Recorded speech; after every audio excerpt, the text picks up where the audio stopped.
rejoint les Gilets jaunes. Moi, dès que je les ai vus, je les ai rejoints, parce que moi, je me bagarre depuis longtemps. Elle vous parle du MIB, c'est un mouvement qu'on avait créé qui s'appelait Mouvement d'immigration et des banlieues. Le premier mouvement qu'on avait créé, il s'appelait Résistance des banlieues. Avec les gens de Lyon, de Saint-Étienne, de partout, et puis Paris et la région parisienne, on a créé un mouvement, ce qu'on a dit, au lieu de te battre tout seul dans ton quartier, parce qu'on a tous fait des associations locales, un local pour défendre nos quartiers face aux élus.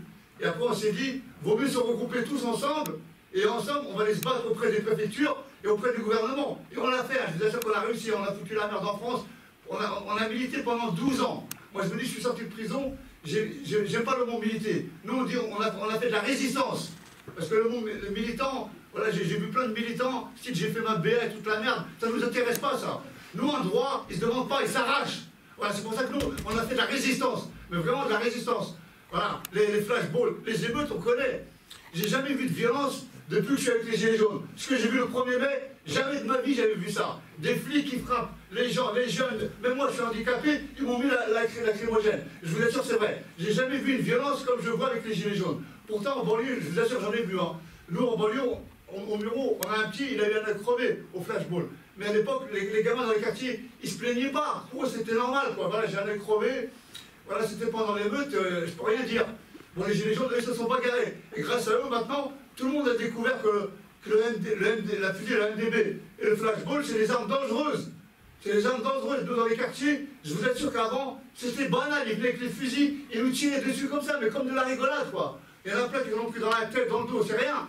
Mais je te dis, il y en a un, il a eu l'œil crevé, le pauvre. L'œil crevé, même en jugement, je crois qu'il n'a rien gagné, quoi. C'était lui le responsable. C'était même pas la police, c'était lui. Voilà, c'est pour ça que vous voyez dans le film, ben, je voulais que vous sachiez voilà, que moi j'ai milité.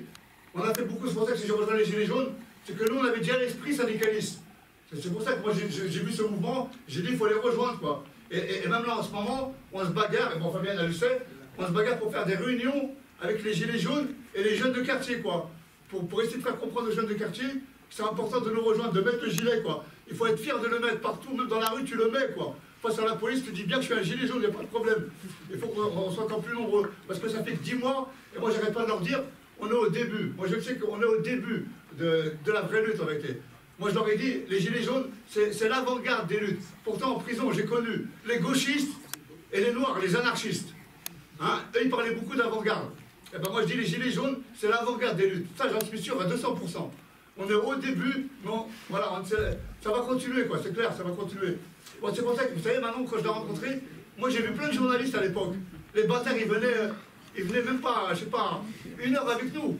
Ils nous faisaient des reportages de salopards. Ils nous démolissaient dans les reportages. Elle, après, j'ai vu que c'était, elle est grecque, j'ai vu que c'était pas des journalistes. Elle est venue habiter au bureau. Elle a pris le temps de me connaître. Elle venait dans les quartiers. Hein. Le soir, hein, je veux dire, elle avait du courage. Hein, parce que venir le soir chez nous, et les copains ils pourront vous le dire, hein, on va la prendre pour un flic, une RG, on lui fait la misère, quoi. Et vraiment, ils ont assuré, quoi. Elle est venue, elle s'est exprimée, ils ont appris à nous connaître. Et c'est là qu'après, j'ai voulu faire ça avec eux, parce que j'ai vu qui ils étaient, quoi. J'ai vu qu'ils venaient. Voilà, et eux, ils travaillaient pour personne. Eux, c'était pour eux, ils voulaient faire un sujet, quoi. Et c'est vrai qu'après, bon, on a travaillé avec elle, quoi. Parce qu'elle ne ressemblait pas aux autres, quoi. Rien à voir. Bravo. Pour revenir sur la question tout à l'heure, là, je voulais juste préciser aussi que ce qui m'avait frappé quand j'avais rencontré les Chromes, c'est quand le film sur la marche de 83 est sorti, on avait fait un ciné-débat, on avait invité les Chromes, et je crois que c'était Mao qui avait dit, mais c'est incroyable, vous vous rendez compte, nous on ne connaît pas cette histoire, la marche de 83 contre le racisme, la marche des beurs contre le racisme. Bon, c'est le film avec Jamel Debbouze et tout ça, ce qui vaut, mais en tout cas on a fait un débat là-dessus. Ils sont venus et c'était ahurissant, quoi. Il n'y avait pas eu cette transmission de la part de leurs parents, nulle part il y a eu cette transmission. Et ils apprenaient ça presque 20 ans après, qu'il y avait eu cette marche très importante contre le racisme, alors qu'eux, ils continuaient à subir ce racisme et ces discriminations. Et c'est pour ça que je trouve que le film,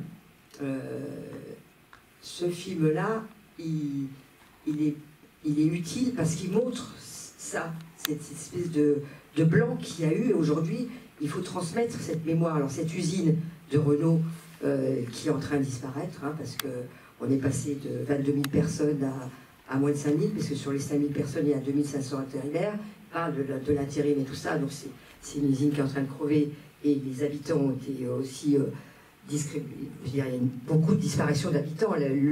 Les politiques de la ville ont fait qu'on a fait disparaître une partie de ces habitants, comme si on voulait gommer l'histoire. Aujourd'hui, la ville des Mureaux, c'est plus la ville de l'automobile, c'est la ville de l'aérospatiale, c'est la ville de l'aviation. Et le maire, il veut ça, il veut gommer, tous les maires, hein, ils veulent gommer l'histoire de ces habitants qui sont issus de ces ouvriers qui ont créé ces richesses qui sont... On peut critiquer la voiture, bien sûr, mais ces usines automobiles ou ces entreprises importantes. C'est pour ça que je trouve que ce film est très important pour ça, pour cette transmission, et qu'on se réapproprie cette histoire, et aussi de cette manière-là, qui est pas ordinaire, qui est très poétique, et qui... Il n'y a pas de commentaire dans le film. Il n'y en a pas. Il n'y a pas besoin. Voilà.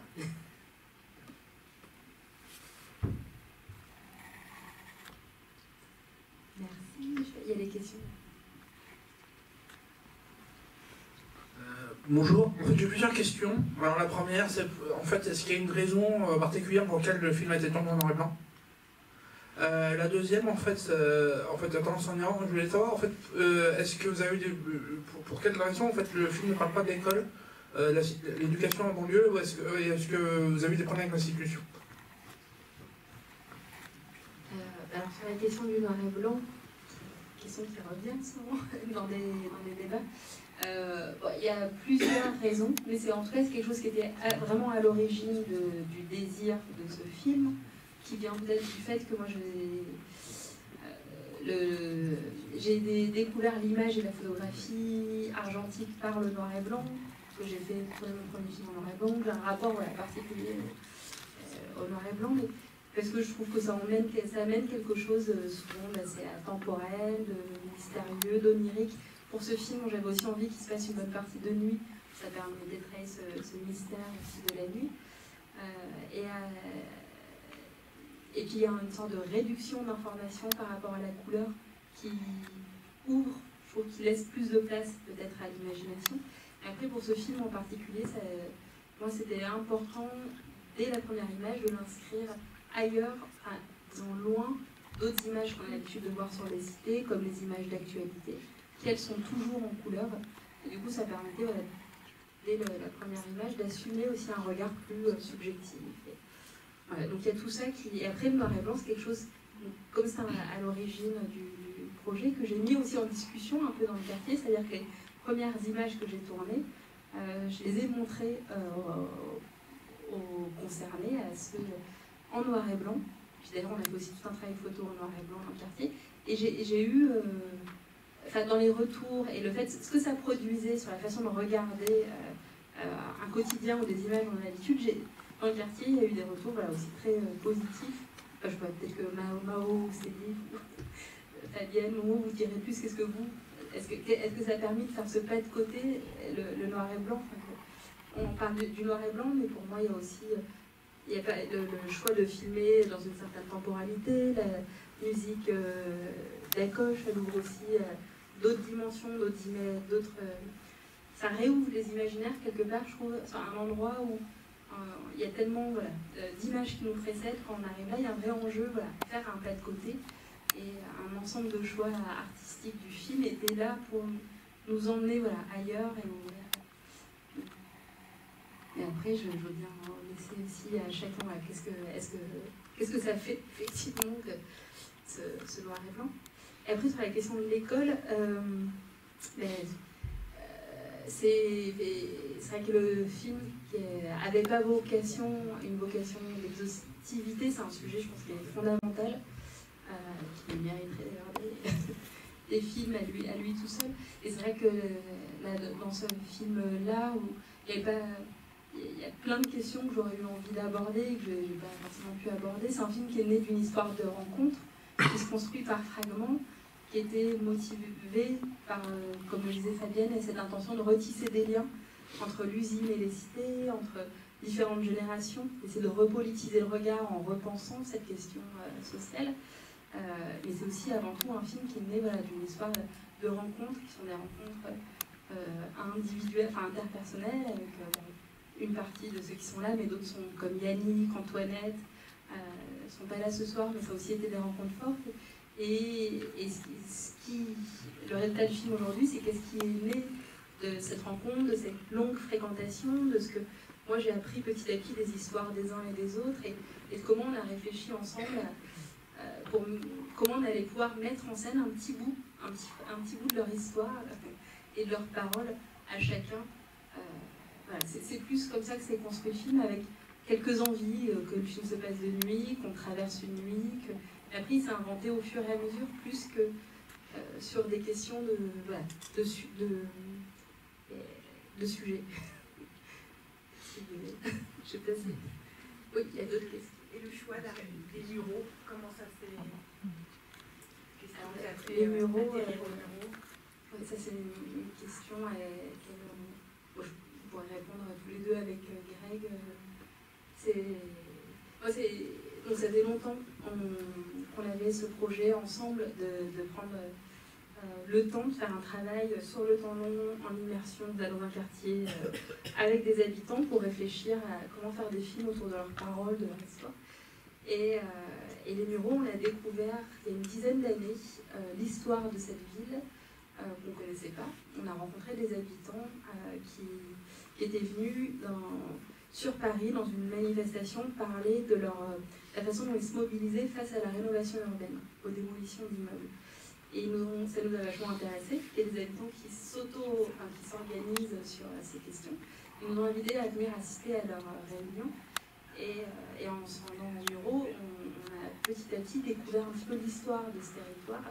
Moi qui m'a tout de suite semblé très fort, parce qu'à la fois très singulière et très emblématique d'une histoire ouvrière qui croise l'histoire de l'immigration, qui croise l'histoire de l'urbanisation, celle de la désindustrialisation. Une histoire très forte. Et puis, qui m'a intéressée, en enquêtant un petit peu plus sur cette histoire, il y a eu on a commencé à faire des rencontres avec Grégory, avec d'anciens ouvriers de Renault, avec des jeunes qui s'engageaient dans leurs associations dans ce quartier, comme Mahou Salif. Et petit à petit, ces rencontres nous ont donné envie. On s'est dit, peut-être que c'est ici qu'on a envie de passer. On ne savait pas au début que ça nous emmenait sur une petite dizaine d'années de recherche, parce qu'il y a eu un autre film au Muraux aussi qui s'appelle La Cour des Murmures. Enfin, toute cette expérience qui était une expérience de recherche, qui est une expérience de création et de cinéma, qui est aussi devenue une expérience de vie. Et finalement, déjà un petit bout de route partagé avec des personnes qui sont là ce soir et d'autres. Et ça s'est fait petit à petit sur des rencontres qui nous donnaient envie de rester et de vraiment de dire c'est ici qu'on va faire un travail plus approfondi de recherche, de création avec les habitants. Oui, je voudrais revenir sur... D'abord, j'ai beaucoup apprécié ce film parce qu'il dit beaucoup de choses, évidemment. Et pour revenir sur le noir et blanc, c'est vrai qu'au départ, ça m'a un petit peu surprise. Je me suis dit, oh là, ça va être sombre, je veux dire l'histoire. Et puis, c'est vrai que ça apporte quand même pas mal de choses.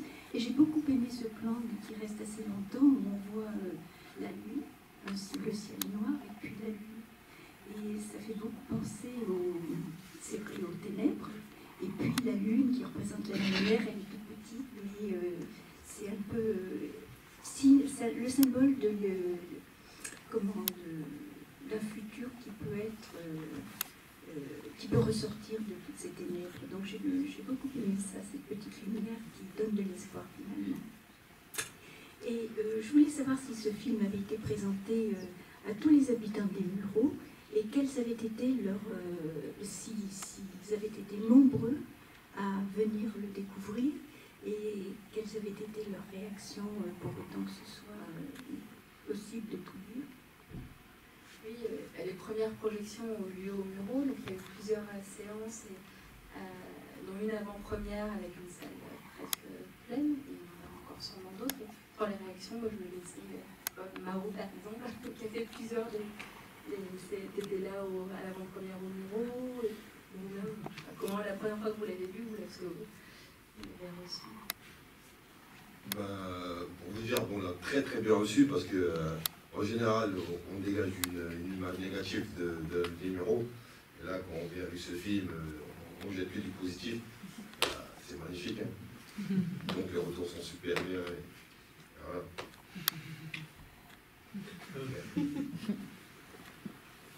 C'est assez, non? C'est bien. Non, je sais pas. Est-ce que les gens ont parlé du film entre eux, par exemple? Pardon? Est-ce que les gens du quartier ont parlé du film entre eux? Bon, entre eux, je sais pas, parce qu'ils sont entre eux, mais en fait, quand on nous croise, ben, ils nous parlent, ils sont très très fiers de nous. Et non, les retours sociaux, surtout en ce moment, en plus depuis la semaine dernière, ils font surtout souvent dans les journaux et tout, à côté de chez nous. Et on n'a que des notifications, des bons retours, les gens veulent tous le voir. Voilà. C'est beau. C'est pas exclusif en tout cas. En fait, Tomuro, il est sorti bien avant, il est sorti au printemps, c'était en février, et puis, c'est ça, hein, février, et bon, il y avait une petite centaine de personnes, mais c'était des gens, il n'est pas sorti, et il faut le ressortir maintenant, on est en train de voir pour le sortir au cinéma des Mureaux, et il est sorti dans des villes adjacentes, pas loin, Aubergenville, à Maule, et aussi pas loin à Achères, aussi il y a des gens de Renault qui habitent à Achères.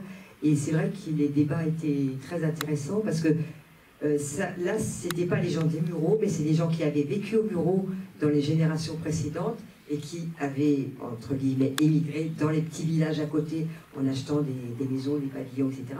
Et qui se souvenaient de la construction de ces cités et de l'usine quand elle était en plein boom dans les années 70-80, où elle faisait encore 20 000 personnes et où il y a eu les grèves. Voilà, jusque dans les années 85, il y avait beaucoup de grèves et où il n'y avait pas encore eu la rénovation urbaine. Et en fait, il y a beaucoup de gens qui sont partis juste avant la rénovation urbaine. Et bon, on ne peut pas dire les gens des Mureaux, il y a 32 000 personnes aux Mureaux. Pas 32 000 personnes qui ont vu le film et qui le verront. Mais ce qui serait bien, c'est que ce soit aussi des élus qui le voient, je trouve, parce que ça donne une autre image de la ville des Mureaux et de son histoire. Le maire ne l'a pas vu, enfin, je sais pas, je ne l'ai pas vu aux séances en tout cas, et ce serait bien qu'il vienne, et voilà, et qu'il y ait aussi toutes les forces sociales, syndicales, politiques de la ville qui viennent le voir. Je trouve que ce serait important, et parce que c'est justement, il y a quand même comme une forme d'impensé dans cette ville sur cette réalité-là, et le fait que ce soit... que le film ait cette forme-là, un peu aussi onirique, je ne sais pas ce que ça peut leur faire, je ne sais pas ce qu'ils vont comprendre de ce film. C'est un choix, effectivement, pour moi je pense que c'est un choix politique de faire cette forme-là, plutôt que de faire un truc qui ressemble à des informations qu'on voit à la télé tout le temps. Et j'attends, moi, avec impatience, les réponses. Mais en tout cas, les premières impressions qu'on a eues des gens qui ont fait les débats, j'ai trouvé que c'était assez positif. Et j'espère que s'il y a des séances, on va remplir les salles. Et qu'il faut que le directeur de la salle accepte de le faire.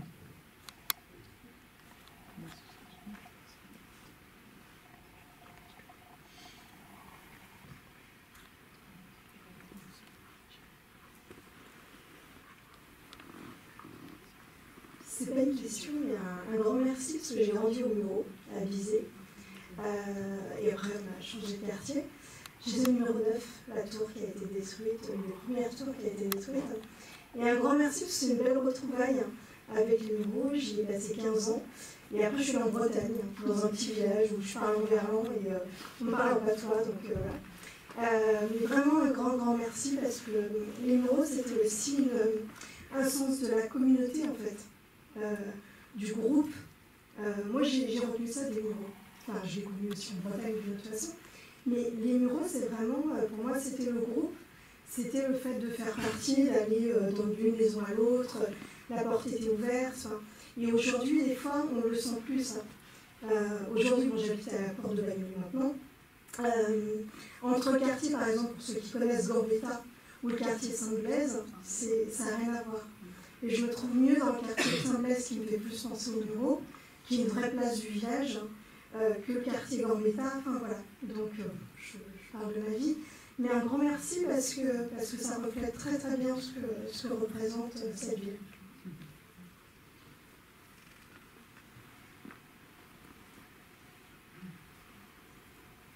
Est-ce qu'il y a d'autres questions? Est-ce que vous voulez partager quelque chose? Juste une petite question par rapport au montage. J'imagine que vous avez beaucoup de rushs de gens qui parlent sur plusieurs années. Et comment vous avez fait pour les choisir? Comment vous avez monté? Chronologique, pas chronologique?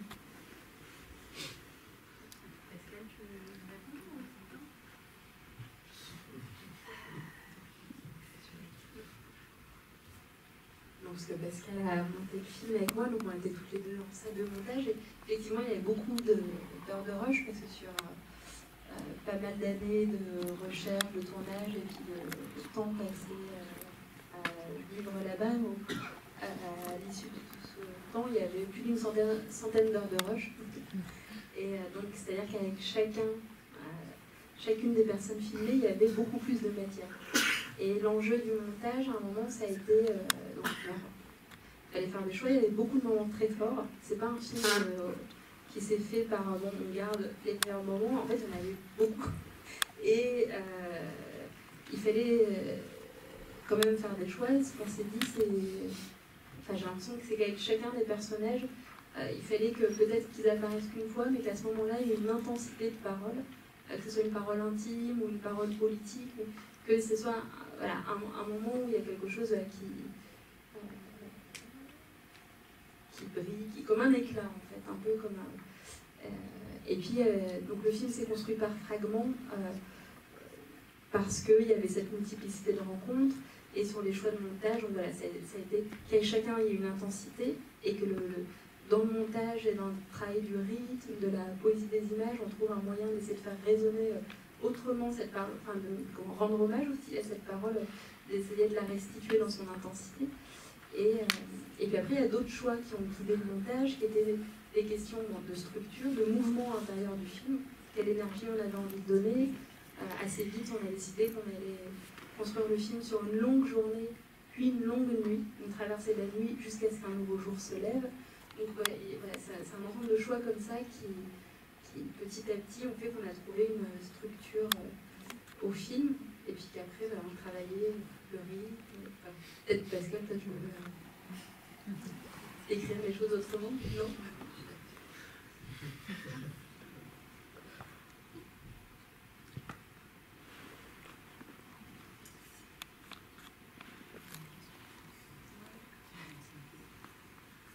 J'en ai en fait deux. Je me suis demandé quelle était l'image de ces étincelles là, qui dévalent une colline qu'on voit en premier plan, et puis finalement qui revient au milieu. De l'époque, le comité d'action des prisonniers. Et donc l'histoire peut recommencer aussi. C'est un peu l'idée du film. Moi, une question au moins, c'est au début on voit on voit plusieurs scènes où des ouvriers, des jeunes, pas seulement des jeunes d'ailleurs, des jeunes et des anciens, racontent l'usine comme un lieu de difficulté, de souffrance, ce qui est totalement vrai, et spontanément c'est ce que les ouvriers racontent. Seulement c'est pas que ça. Et je pense que le travail de l'intervieweur, le travail des gens qui questionnent, ça peut être de faire surgir ce qu'il y a d'autre, parce que c'est pas... j'ai travaillé 18 ans chez Renault comme ouvrier, pas à Flins, mais à Billancourt et puis à Saint-Ouen surtout. Et c'est un endroit aussi où on déconne, où on rit, où on chahute, où on crée parfois, et parfois où on se rencontre, et Chema et Fabienne en sont deux exemples. Et donc l'usine, c'est pas seulement la souffrance, voilà. Et ça manque un peu, à mon avis, dans le film. Alors c'est plus difficile parce que c'est pas spontané, parce que il faut gratter pour faire dire aux ouvriers qu'ils font les cons, qu'ils font des niches, des blagues aux chefs, qui résistent d'une manière qui n'est pas la manière traditionnelle, qui n'est pas reconnue par le syndicalisme, qui n'est pas reconnue par les organisations politiques, mais qu'une manière individuelle qui peut être aussi de créer des choses. Voilà. Donc, simplement, je voulais savoir si vous avez eu l'occasion de rencontrer ces témoignages-là. Oui, alors pas beaucoup, mais quelques témoignages que j'ai rencontrés, notamment un monsieur qui s'appelle, qu'on appelle Monsieur Sacco dans le quartier, qui a été assez, très investi aussi à l'usine, il était responsable syndical. Et il me raconte un témoignage qui apparaît dans le livre, parce que du coup c'est vrai que dans le film c'était compliqué de tout mettre, mais dans le livre il y a beaucoup d'autres choses et beaucoup d'autres récits. Et il raconte comment pendant les grèves, ils arrivaient, lui et ses copains, avec des percussions, avec un poste de musique, et en fait il raconte à quel point c'était festif, alors plutôt pendant les moments de grève que le quotidien quand même à la chaîne. Du coup, des moments qui étaient un peu aussi suspendus. Mais c'est aussi des récits, effectivement, que j'ai entendus, que j'ai tenu à mettre plus dans le livre. Même si c'est vrai que dans le film, voilà, la partie sur l'usine est aussi plus courte. Il y a, comme vous le rappelez, on comprend qu'à l'usine, il peut y avoir des histoires d'amour. Moi, si je peux compléter, je trouve que dans la séquence où il y a les deux anciens qui font devant le maïs, on sent quand même, même s'ils racontent la difficulté, le temps qu'il fallait pour le temps qu'ils avaient pour travailler, malgré tout, on sent une forme de nostalgie et on sent la bonne humeur. Je trouve qu'on le sent, ce que vous racontez dans ce moment-là. Excusez-moi, juste pour répondre. Dans le quotidien aussi, il peut y avoir il y a aussi de la musique et des blagues. Je pense à quelqu'un qui était un établi qui s'appelle Aboulker, qui a eu ce moment de célébrité à Billancourt parce qu'il était viré par la CGT et ensuite par la direction, et qui est devenu prof de musique ensuite. Et sur la chaîne, au département 74, pour ceux qui connaissent, il prenait des tuyaux et il faisait de la musique avec les tuyaux, et avec des tuyaux plus ou moins longs, plus ou moins courts. Et il raconte aujourd'hui, il était très fier de ça. Et c'était dans le même atelier que Pierre Auvernay, qui a été assassiné ensuite. Mais si on interroge les ouvriers de chez Renault, et puis d'ailleurs, il y a pas seulement dans les grèves, bien sûr c'est plus facile dans les grèves de s'exprimer parce qu'on a plus de temps libre, mais il y a toujours des interstices dans le travail qui font qu'on peut faire autre chose que d'être enchaîné. Voilà. Moi j'aimerais bien répondre là-dessus, parce que le film il a été tourné là maintenant, il n'y a pas longtemps. Ça, c'était avant. Je suis désolée, mais c'était avant. Oui, ils parlent d'avant, les ouais. qui parlent, ils parlent d'avant. Oui, oui. C'était avant, justement. Quand on parle d'avant, effectivement, il y avait ça. Et depuis les années 95-2000, sur les chaînes, il y a plus... Avant, il y avait 80% d'ouvriers d'origine étrangère, dont une majorité de Maghrébins et d'Africains. Ils sont partis... C'est M. Sacco, c'est tous ces gens-là, ces Jamal, ils ne sont plus sur les chaînes. Il y avait ça, effectivement, en dehors des grèves. Et cette convivialité, voilà, etc., les pots, les blagues, etc. Aujourd'hui, sur les chaînes de montage, d'abord, il y en a beaucoup moins, il n'y en a plus 3, des chaînes. Et on fabrique beaucoup moins de voitures, parce que la majorité des voitures Renault sont fabriquées à l'étranger. Il y a eu une externalisation énorme depuis les années 90. Sur les chaînes, il y a 80% d'intérimaires à Renault. Il y a la moitié des effectifs, c'est des intérimaires sur les chaînes de montage. 80% d'intérimaires qui sont les enfants ou les petits-enfants de ces immigrés-là. Ils sont français, eux. Mais ils n'ont pas le temps. Là, il y a une rationalisation ahurissante des tâches de travail. Il y a une formalisation, enfin, il y a une surveillance beaucoup plus importante. Moi, je pense que quand on discute, moi j'en rencontre, il n'y a pas le temps de créer ça tourne, il y a un turnover, ils ne restent pas, les intérimaires, ils ne tiennent pas. Et dès qu'ils lèvent le petit doigt pour réclamer un truc qui n'est pas bon sur la paye de la part de la société d'intérim, leur mission elle est finie, et ils n'en auront pas d'autres. C'est ça aussi, c'est la différence entre Alors elle n'est pas si apparente que ça, cette convivialité, cette fraternité qu'il peut y avoir. Et c'est un peu ce que disent un peu les syndicalistes aujourd'hui de la CGT. C'est très difficile. Là. Ça fait des années qu'il n'y a pas eu vraiment de conflit important à Renaud-Flain. Le dernier, c'est le dernier que tu filmes quand il y a eu effectivement la rencontre avec les gars de PSA. Moi, j'y étais d'ailleurs, hein, c'est le meilleur moment avec les palettes et toujours le feu, justement, le signal du feu, etc. Je voulais dire un autre truc sur c'est en aparté parce que j'ai la parole. Sur l'histoire du feu, c'est très symbolique. Là, Momo, il parlait du mouvement des Gilets jaunes, et les Gilets jaunes, ils se réunissaient sur les ronds-points avec des feux, dans des conteneurs où on faisait des braseros, etc. Et le feu peut être utilisé comme force de destruction. On est dans un groupe de Gilets jaunes qui a un camp depuis février. On a eu plusieurs camps, et le dernier camp, depuis février, on est à Buchelet, sur un terrain agricole. Et il y a 2 jours, lundi, notre camp a été brûlé. Il a disparu complètement. Il y avait des cabanes formidables, il était super bien installé. C'était un incendie criminel pour faire disparaître effectivement les Gilets jaunes. Et on ne peut plus retourner sur ce campement. Donc on va s'organiser autrement, et c'est un tournant par rapport à la situation aujourd'hui, avec la répression énorme dont le basculement symbolique et visible a été la manifestation de samedi dernier, avec les attaques contre la manif climat et contre la convergence justement qu'il y avait avec les Gilets jaunes.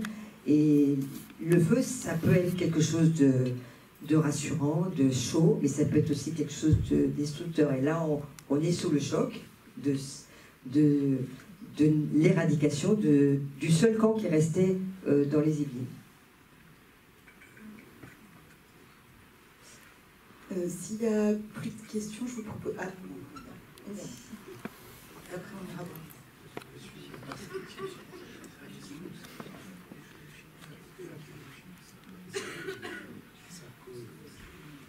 La question pour Zéphine.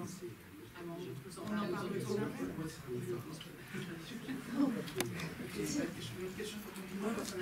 C'est comment les habitants ils vivent, par exemple, la destruction de leur ancien toit, quoi. Celui qu'ils ont connu, dans lequel ils ont grandi. Vous avez connu ça à part...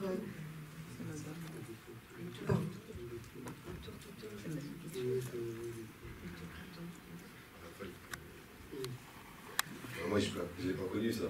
Moi, c'est pas détruire mon bâtiment. Mais en vrai, au début, c'est un choc. Mais après, quand on voit qu'est-ce qui est devenu les bureaux aujourd'hui, moi, je trouve ça magnifique. On a une belle ville aujourd'hui, on a des transats, on a une belle vue, tout est dégagé. J'ai parlé des hérissons, aujourd'hui, on en voit. Non, c'est revenu. Ouais, ils sont revenus. Non. Oui, tout va bien. Et pour répondre à votre question, on n'a vraiment pas le temps de charrier ou autre, parce qu'on a 2 fois 7 minutes, je crois, de pause dans la journée. Je vous assure qu'en 7 minutes, tu fais rien. Tu vas aux toilettes, tu reviens, tu reprends ta chaîne. Je pense que Fabienne a raison, c'est-à-dire que chez les anciens c'était possible, et qu'aujourd'hui ça ne l'est plus, et je trouve que le film le raconte. Peut-être pas directement dans la parole, mais on le sent dans ce que ça raconte.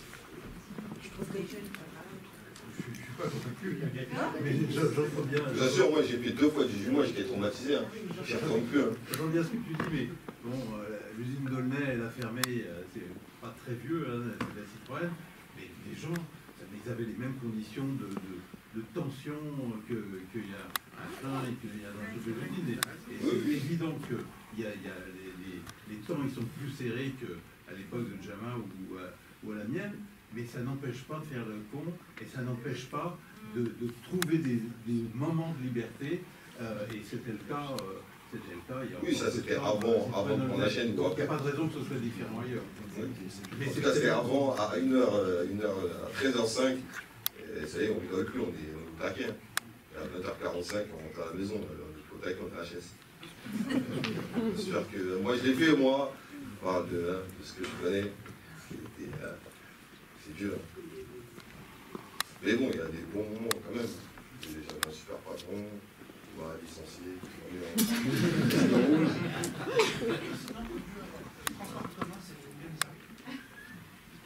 pour aller au bureau. Le train de Saint-Lazare. Oui, c'est bon. hasard, oui. Ah, les de Renoir. Ça pourrait le travailler. Oui. Moi, j'ai pas compris votre question. Il y a toujours des bus, donc c'est. Ah oui, oui. Ça correspond au nombre de salariés. Tant que les salariés baissent,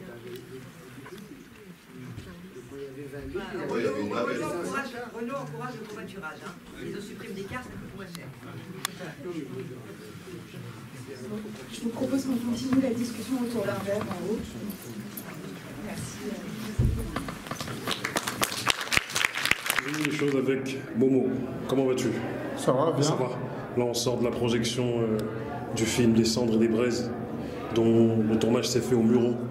Quel est un peu ton ressenti sur ce film-là? Non, le film, il est bien. Comme c'est un film simple, fait par Manon, qu'on a rencontré. Si, bon, il est bien. Puis bon, ça permet de, comme là, de faire des débats, de parler avec les gens et tout ça. Non, si, ça va, quoi. Ça va, quoi, par rapport à, comme je disais, par rapport à tous les médias qu'on a rencontrés pendant le mouvement, quand on faisait des luttes. Voilà, les médias, ils viennent. Tu vas passer juste quelques minutes aux infos, ils vont dire que des conneries, tu vois.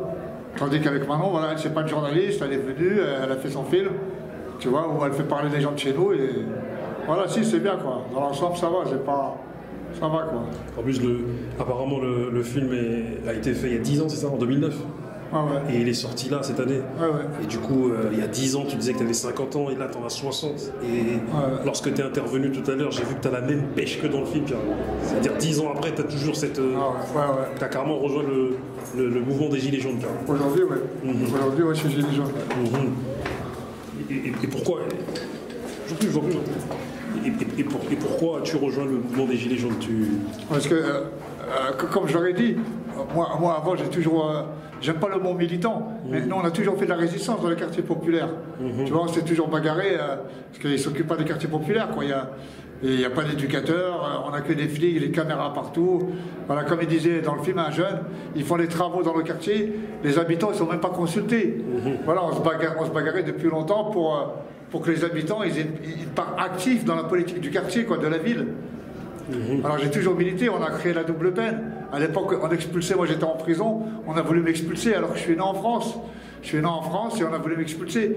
Et quand je suis sorti de prison avec d'autres copains, on a créé la double peine. On s'est bagarré, on allait dans les aéroports, on occupait les avions pour sauver les personnes qui devaient être expulsées. On a été à Marseille, on occupait les bateaux. On a fait plein d'actions, quoi. Plein d'actions et on a fait changer la loi aujourd'hui. Ils n'ont plus le droit d'expulser les gens qui sont nés en France. Voilà, puis après quand j'ai rejoint les Gilets jaunes, c'était pour leur parler de ça, pour leur dire, voilà, il faut venir dans les quartiers populaires. Votre lutte, elle est bien. Eux, ils se bagarrent pour répartir les richesses. Ils ont raison. Tu vois, il y a plein d'argent qui ne sont pas donnés dans les quartiers populaires. Tu vois, depuis des années, on se battait pour avoir des moyens. On n'a jamais eu de moyens. Nous, quand on crée des associations, on ne donne pas d'argent, nous. Tu vois, on va te le donner si tu votes pour eux, ou si tu fais le bénévolat pour eux, quoi. Et nous, comme on veut rester indépendants et autonomes, voilà, on n'a pas de moyens, quoi. On n'a pas de moyens, on galère nous-mêmes, quoi, tout seul. À un moment donné, lorsque le mouvement des Gilets jaunes est apparu, il y a eu cette question hypocrite des médias qui disait l'absence des gens des quartiers au sein des Gilets jaunes. Toi, qu'est-ce que tu en as pensé de cette question qui voulait dire en vérité l'absence des Noirs et des Arabes? Parce que c'était une question camouflée. Quoi. Tu vois, au bureau, quand j'allais parler aux jeunes, parce que tous les jeunes, maintenant, ils voient sur Facebook que j'ai rejoint les Gilets jaunes, et je leur dis, mais pourquoi vous ne venez pas aux Gilets jaunes? Ils me disaient, Momo, ils ne sont jamais venus. Avant, quand il y avait les émeutes, quand il y avait les meurtres chez nous, quand ils nous tuaient des jeunes, jamais ils sont venus. Je dis oui, c'est vrai. Mais maintenant, ils commencent à le comprendre. Je dis moi, en réunion, je leur dis en réunion. Je leur dis, même vous avez été formatés, les Gilets jaunes, à l'époque, sur la prison, sur les quartiers populaires. Et moi, ils me le disent. Ils me disent, oui, c'est vrai, c'est vrai. C'est vrai qu'on a été formatés, on n'a pas compris. Voilà, j'explique aux jeunes des quartiers que maintenant, non, il faut au contraire se dire qu'il faut être avec eux, quoi. Ils vont nous rejoindre, ils ont des luttes. Bon, maintenant, si, mais au début, c'est vrai qu'ils ne voulaient pas y aller. Au début, ils disaient non, on n'y va pas. Il y en a même qui me disaient, il y a des racistes chez les Gilets jaunes, ce qui est faux. Moi, tous les gens que j'ai rencontrés, c'est des gens humains, quoi. Il n'y a que dans le sud. Tu vas dans les sud, il y avait beaucoup de gens qui étaient issus du Front National, qui étaient à l'intérieur des Gilets jaunes. Ça, c'est vrai. Mais c'est pas tous les Gilets jaunes. Les Gilets jaunes que j'ai rencontrés, moi, c'est les gens humains. Tu vois, tous, il y en a, ils ont déjà été des militants à l'époque, dans les syndicats ou autres. D'autres, c'est les travailleurs, c'est la première fois de leur vie qui manifestent, qui sont dans les gilets jaunes et tout ça. Donc tu comprends, parce que toi comme moi on est ici les quartiers et on entend ce que nos gars ils disent comme quoi. Nous ça fait longtemps qu'on subit les violences policières, qu'on se fait casser la gueule dans les quartiers, et maintenant que ça touche des gilets jaunes qui sont issus d'autres milieux, c'est-à-dire des gens qui sont majoritairement blancs et qui aujourd'hui se font casser la gueule, et ben voilà, ils ont pas bougé pour nous, ben vas-y, ben nous on veut pas être les premières cibles, comme des tirailleurs sénégalais. C'est ce qu'ils se disent. Écoute, je vais même te dire, tous mes copains blacks à qui j'ai parlé, ils m'ont dit mon mot. Il dit moi si je vais aux gilets jaunes, je vais être le premier que les flics ils vont tabasser. Il dit parmi tous les gens, ils vont regarder que le black, et c'est moi qui va prendre les premiers coups de matraque. Bon, il a pas tort, parce que j'ai vu, c'est vrai que même dans les gilets jaunes, j'ai vu, il y a des copains métis, c'est eux souvent les flics qui vont directement sur eux. Bon, après, bon, il y a tout ça, tout ce qu'ils me disent les jeunes, moi je les comprends.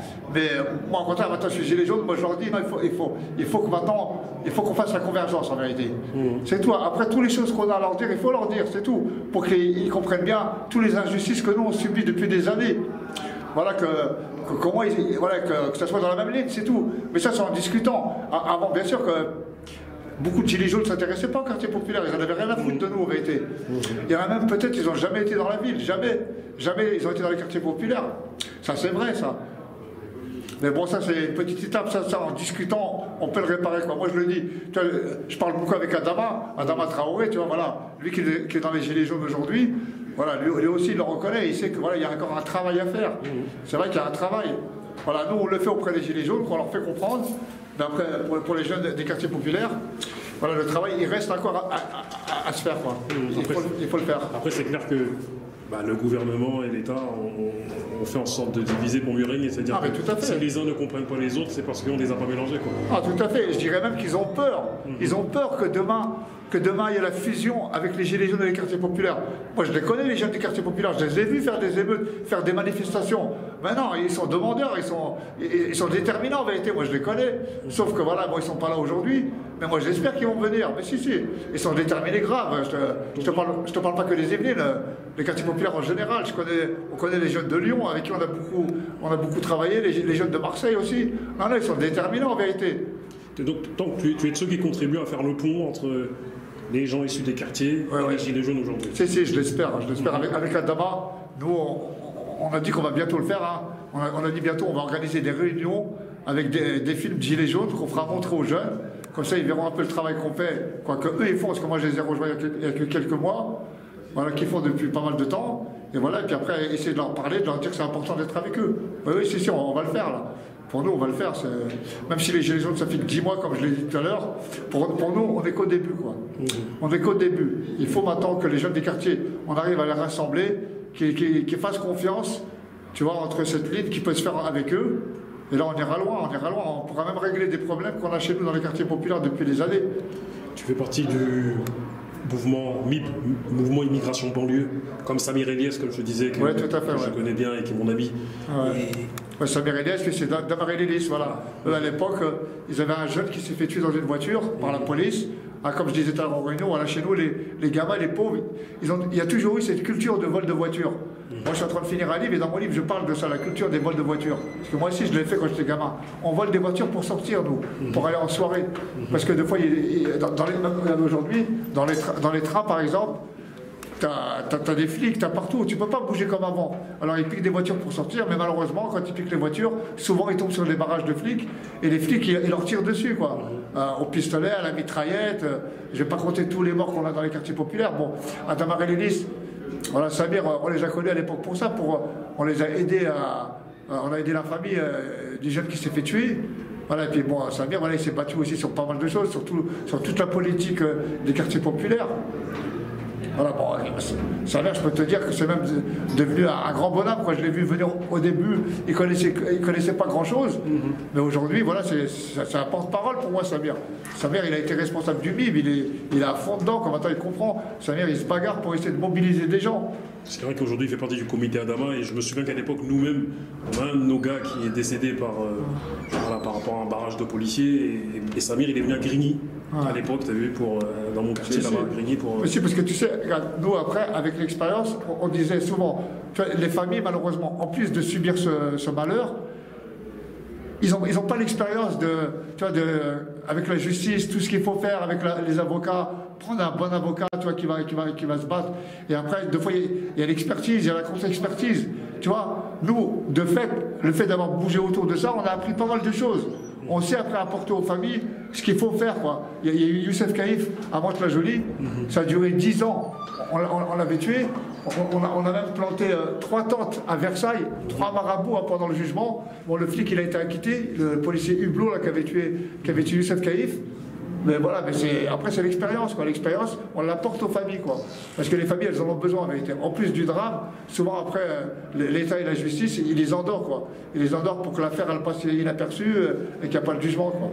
Quel regard tu portes sur la nouvelle génération, comme ces messieurs-là qui sont là, qui vont venir là, tout de suite, là. Venez. Quel regard? Bah si, par exemple, des bureaux, moi je peux te garantir, je suis prêt. Il va parler. Moi je suis content parce que tu sais, moi quand j'ai quitté les bureaux après pour aller sur Paris et tout ça, tu vois, la vie associative, avec eux je l'ai retrouvé, quoi. J'ai vu que eux, ils ont redémarré, quoi, de leur côté. Voilà, ils ont compris la loi 1901, se créer en association, et ça c'est bien, quoi. Si. Moi je trouve qu'au bureau même, on a mis ça, quoi. Il y a cette culture associative en vérité. Les jeunes ils savent qu'il faut s'organiser et tout ça. Et ça c'est formidable, ça c'est bien. Donc, monsieur Mao, quelque part, tu es la relève de Momo, là, c'est ça? Vous êtes quelque part la relève? Entre autres, oui, la relève, c'est un grand mot, parce qu'ils se sont battus, c'est des vrais militants. Nous, on est des militants, entre guillemets, parce que moi personnellement, j'aime pas trop les manifestations, même si j'en ai fait quelques-unes. Mais lui, c'est un bonhomme, moi, il me parlait de son vécu, on n'a pas du tout le même vécu. Moi, c'est soft, c'est très très très soft. Ouais, mais vous avez partagé les mêmes expériences, vous avez travaillé à l'usine. Ouais, à la même usine carrément, tu vois. Ouais. Du coup, en fait, tous ceux, 80% des jeunes, en tout cas émigrés, enfants d'émigrés des Mureaux, ont bossé à Renault. Hein. Moi aussi, je l'ai fait, quoi. J'avais 18 ans. Et je peux même te faire une parenthèse. En vérité, le meilleur salaire que j'ai touché, c'est quand je travaillais à Renault. Je te jure, c'est vrai. Moi, j'ai travaillé à l'époque où il y avait les heures supplémentaires. Je travaillais la nuit, je travaillais à Renault. Tu verrais les salaires que j'avais. J'allais à Cléancourt, là, je me payais mes GGN. J'étais rocker à l'époque. J'allais là-haut, j'avais la thune, je payais tout ce que je voulais. Parce que tu te rends compte quand même que le frère, il a 60 ans aujourd'hui. Et t'as vu, même dans la vidéo, il avait 50 ans. Tu vois. Et toi-même, regarde, aujourd'hui, t'en as 35, ça, 36. 35. Et vous avez partagé la même expérience, tu vois. Et du coup, c'est une dinguerie, quand même, tu vois. Ouais, c'est pas mal, hein, oui. Il a bossé. Comme il dit, on avait des sacrés salaires. En fait, c'était surtout grâce aux indemnités de fin de mission et tout.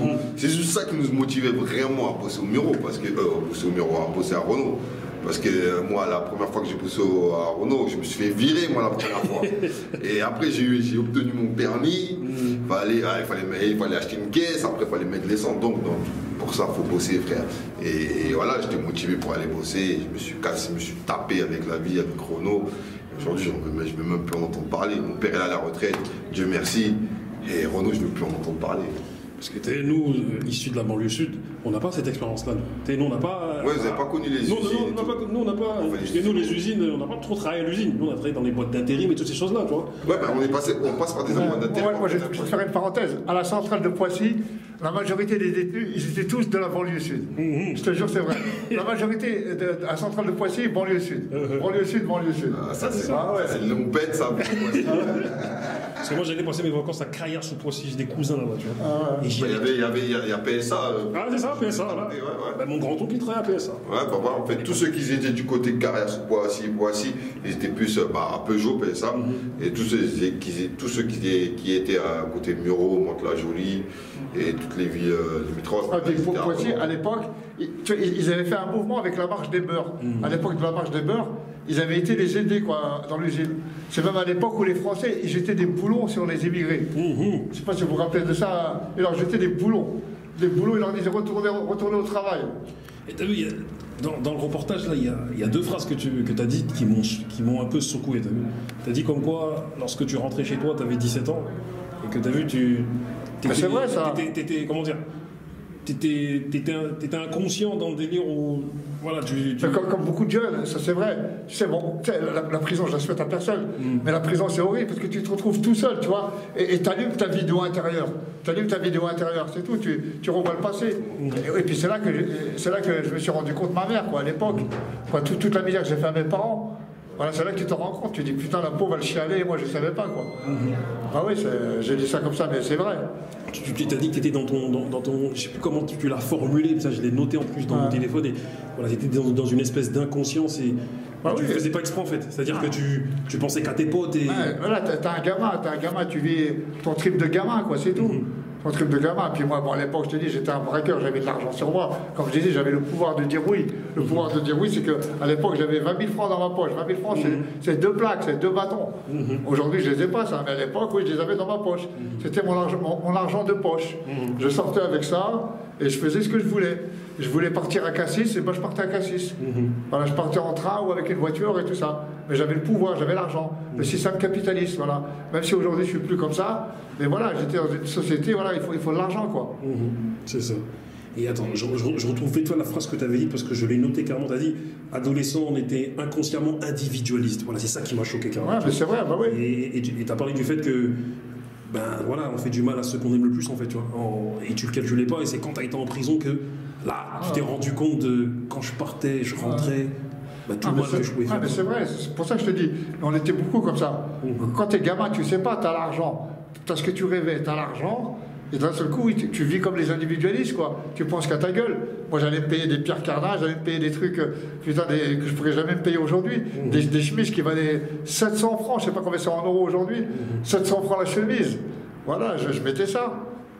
Voilà, bon, c'est bon, individualisme, bah oui, mais... Voilà. Mais c'était inconscient, t'as vu, c'est comme... Bah oui. Voilà, on est jeunes, on... Et encore, parce que là, on dit ça, mais bon, nous, en vérité, moi, je fais partie de la génération, au contraire. Nous, à l'époque, quand on faisait des braquages, sur tous les jeunes des bureaux, tu vois, qu'on a connus, ils le savent. Nous, on achetait des moutons, on faisait des barbecues, et tout le monde venait manger. On faisait des grands barbecues de moutons, et on donnait toujours de l'argent aux jeunes pour qu'ils aillent en boîte. Nous, quand on partait en boîte, on donnait toujours un Pascal. Un Pascal chacun. Si on était 3, on donnait 3 Pascal. Ça lui faisait 150 francs, quoi, à l'époque. Et avec ça, il partait en boîte. Comme ça, il avait de quoi rentrer en boîte, de quoi prendre sa bouteille. Alors, je veux dire, au contraire, entre copains, il y avait la solidarité en vérité. Tu vois, l'individualisme, quand même, on l'oubliait. Entre copains, non, on a toujours été solidaires. C'est pas comme les gamins d'aujourd'hui, là. Je les ai vus pour une barrette de shit, ils vont se mettre des coups de couteau. Tu vois, non. On était solidaires. Au contraire, entre nous, il y avait toujours...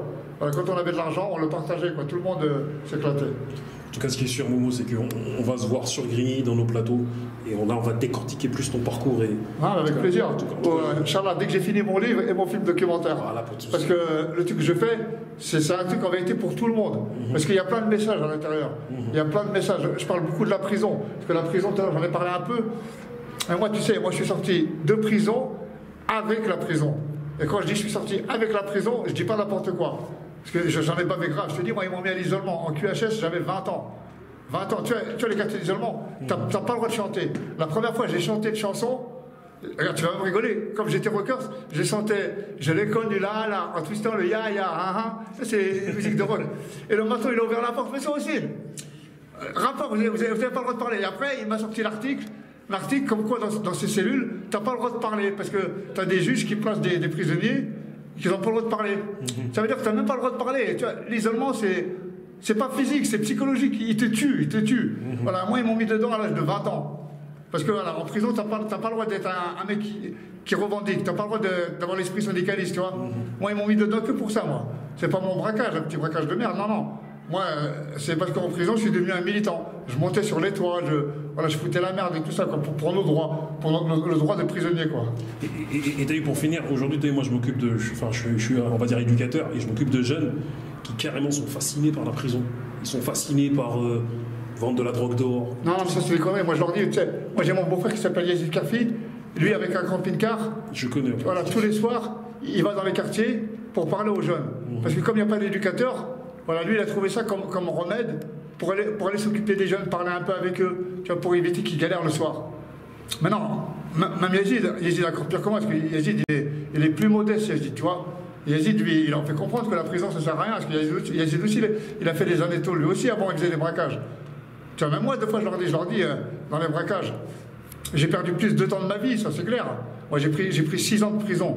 Mais bon, j'ai quand même perdu des années de prison. Non, moi je préfère qu'ils travaillent. Moi j'ai 2 garçons, je leur dis. Je dis travaillez, soyez plutôt intelligents, essayez de travailler à l'école et trouver un petit boulot qui te paye bien. Moi j'ai un de mes fils, il a ouvert une chicha à Belleville. Tiens, bon, maintenant il a plus parce que le loyer était trop cher. Mais voilà, je préfère qu'il se démerde comme ça, quoi. Qu'il se démerde en travaillant, qu'il essaie de faire sa vie tranquille.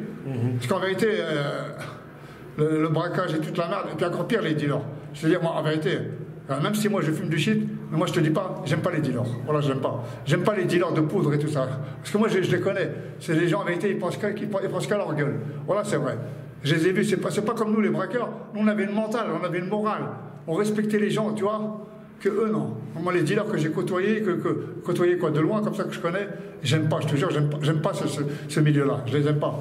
Tu vois, c'est les gens, ils apportent pas aux jeunes, ils apportent rien. Ils leur prennent que l'argent, c'est tout. Ils leur prennent que l'argent. Eux, ils m'intéressent pas. C'est pour ça que les gamins, je leur dis même, ne touche pas à la drogue dure. Fume ton petit bédo et tout ça, il n'y a pas de problème, mais touche pas à cette merde. Touche pas à la poudre.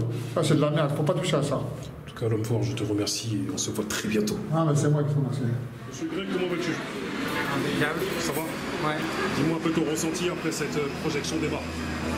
Bah, du coup, ce que j'ai bien aimé, du coup, c'est qu'il y avait plein de gens qui venaient d'univers différents et qui ont pu échanger entre eux. Et du coup, ça, je trouve que je suis content que le film en fait permette ça. Ce lien entre différentes générations, des gens qui n'ont pas vécu les mêmes choses, mais en même temps qui ont des histoires qui sont liées. Pourquoi avoir fait ce film? Pourquoi? Dans les Mureaux, parler de l'usine, toute cette réalité. C'est une longue histoire en fait, hein, mais au départ c'est vrai qu'avec Manon, quand on est arrivé aux Mureaux, nous ça faisait vraiment longtemps qu'on voulait faire un film dans une cité en prenant le temps, vraiment en essayant de vivre sur place et de faire un film avec des habitants surtout. Et puis voilà, et après c'est les rencontres qu'on a fait aux Mureaux qui nous ont donné envie en fait de continuer et de rester plusieurs années en fait pour faire ce film. Donc ça vous a pris 10 ans, c'est ça? Enfin la première fois qu'on a été aux Mureaux c'était en 2011. Ouais. Et du coup le film, on est resté, on a travaillé longtemps aux Mureaux jusqu'en 2016.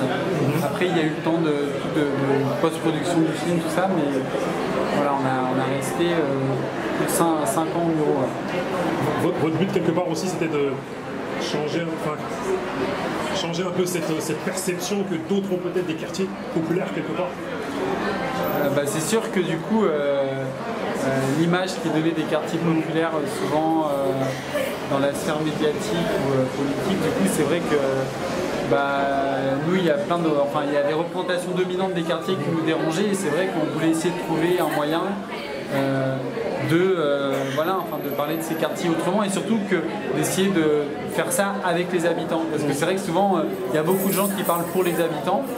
Hein, les habitants, ils sont plus parlés par d'autres qu'ils parlent eux-mêmes en fait. Et pour nous, c'est vrai que c'était important que dans le film, on trouve des moyens du coup d'essayer que les gens puissent s'exprimer et raconter ce qu'eux ils ont envie de dire. Donc en fait concrètement, régulièrement ce qu'on tournait, on le montrait aux gens qu'on filmait, on en discutait avec eux, on voyait ce qu'ils en pensaient, on discutait ensuite de quelle scène on pourrait filmer ensemble, où est-ce qu'on pourrait la filmer. On a vraiment essayé de faire en sorte de travailler ensemble pour construire le film. Ouais. Parce que c'est vrai que l'histoire des quartiers est très souvent occultée. Et quelque part, avec ce film, vous avez contribué à une espèce de réhabilitation en fait, de l'histoire des quartiers, parce que la perception que donnent beaucoup de médias des quartiers, c'est une perception, c'est des lieux sans histoire. Voilà, des lieux sans histoire. Ouais. Qui sont dans un présent permanent.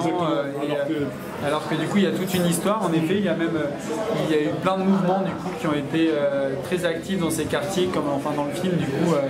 On voit Mohamed Hossein là, qui a participé au mouvement Immigration Banlieue. Et tout ça, c'est des mouvements qui sont finalement assez méconnus en France, alors que c'est quand même une page d'histoire importante des quartiers populaires et même de l'histoire de la France en fait. C'est ça. Et franchement, moi qui suis amateur d'images d'archives, parce que j'ai vu les images d'archives de l'époque de l'usine. Oui, c'est le film de Jean-Pierre Thorne qui s'appelle Oser lutter, oser vaincre. On voit des images de l'usine de Flins. Ouais. Le fait d'avoir quelque part superposé vos images et ces images, moi j'ai trouvé ça très intéressant, de voir le contraste, de voir pas tant que ça d'ailleurs. parce que on se rend compte qu'en dépit du fait que ces images remontent à un certain temps, la situation n'a pas vraiment changé quelque part. Mais ça, comment dire, ça parle du fait qu'il y a une histoire en tout cas. Ouais.